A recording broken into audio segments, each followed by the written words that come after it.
Լռելը երբեք չի օգնելու, որովհետև լռեցիր այս պահին քեզ չհասավ, միևնույնն է քո հերթը գալու է, ինքը որևէ մեկին չի խնայում։ Ես այդ վախի մթնոլորտը ցույց տալու համար ես նաև մեկ էպիզոդ եմ ուզում նշել, մի քանի ամիս առաջ էր,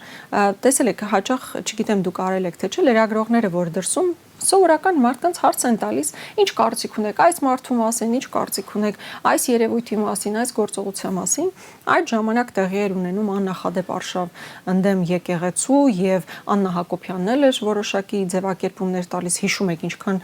գրեգ բառապաշար էին այդ օրերին օգտագործում եւ մի տարեց տղամարդ, այո, բավականի կուրճ ձևակերպումներ է տալիս իշխանական զույգի վերաբերյալ։